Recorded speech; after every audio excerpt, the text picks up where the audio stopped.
Hey everybody, this is Rob at the Retro Gamer. I wanted to show you a computer I just picked up today.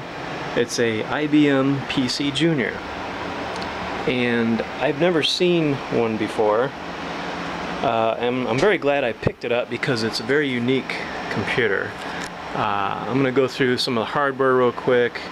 I don't know much about it, so the video may be a little bit hesitant from time to time, but anyways, I just kind of wanted to show it to you because it's actually kind of a pretty unique computer system. I believe this is one of IBM's first excuse me, attempts to get into the home market. From what I did read online, it looks like it was kind of a big flop, but I can understand why too. There's a few things that are very proprietary, like everything.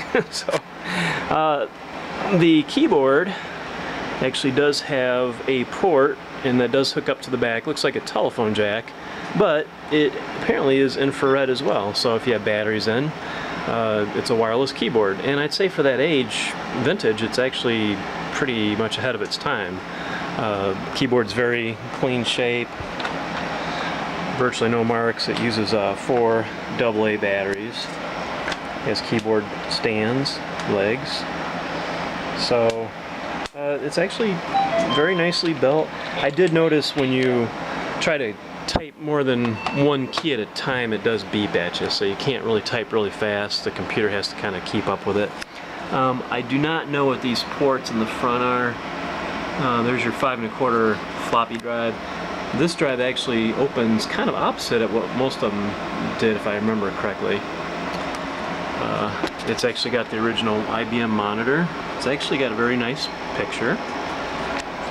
Got some software here, Bank Street Writer, Print Shop, Flight Simulator, Colola Pad, I don't know how to pronounce that, Snoopy's Reading Machine, Random House,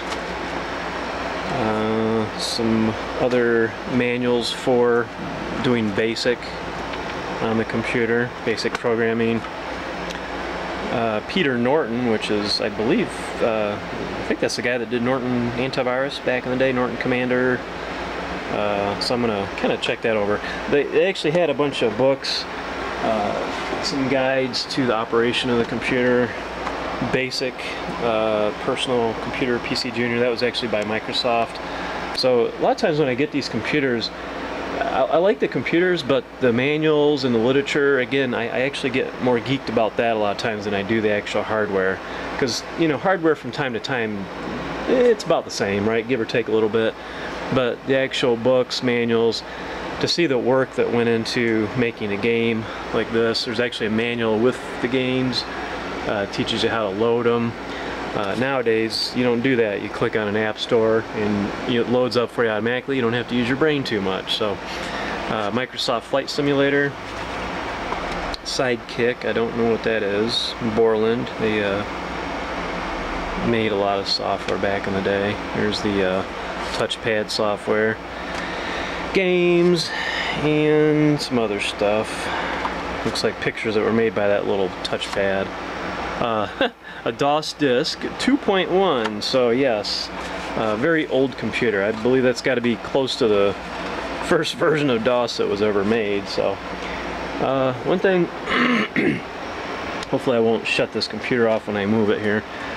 It's the form factor, very small, nothing on the back other than maybe that printer port there, which I assume is a printer port. Looks like a 25-pin parallel port. Joystick, I'm assuming. Keyboard, I don't know what L stands for. LP, not sure. T, not sure. Video, probably a composite connection, which means you can hook it up to a TV. The monitor port, I'm guessing M is for modem. I really don't know. At least they have labels, letters. The monitor connection, you can't use this on any other computer. I don't even know what they call that. It looked like there were 2 broken pins right there, but it does fit in and it does work, so I'm not going to push the matter. So anyways, when I first turned this computer on, without a, excuse the movement on the camera there, without a disk in the drive, it actually boots into BASIC. and I thought that was unique. Looks like it's doing a memory test here, 4K, 64, 128K. But the one thing I've never seen before a computer do, normally if it doesn't have a disk in the drive, it will just give you an error like no operating system found. But this one actually goes into IBM Personal Computer Basic. So then you can start typing.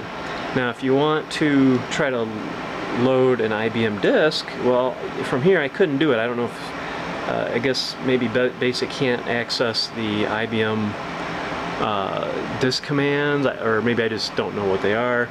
I did try that. But anyways, if you put the disk in and if it does have DOS installed on it, it will actually boot into the disk. Now, it looks like my battery's dying here, so I'm probably going to have to cut this a little short. So anyways, it's going to boot off the disk here and not go into Basic.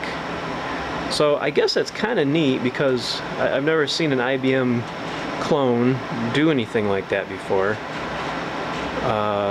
where Basic's kind of built in if nothing else happens. So the drawback again with the keyboard here, you do have to have it in range to of the little sensor right there, right? So if it's in your lap, above or below the computer, the keyboard won't work. So obviously you have to have it in line of sight. So anyways, that's about it. I really kind of think it's a neat little computer. I know it had a bad rap, and there's probably some obviously reasons why. I say again, proprietary connectivity, but the thing still works. It's in really nice shape. Obviously, you know, whoever had it before I got it took care of it, so it's going to go up in the museum. And I appreciate you watching. Please subscribe and do a thumbs up, and you guys take care.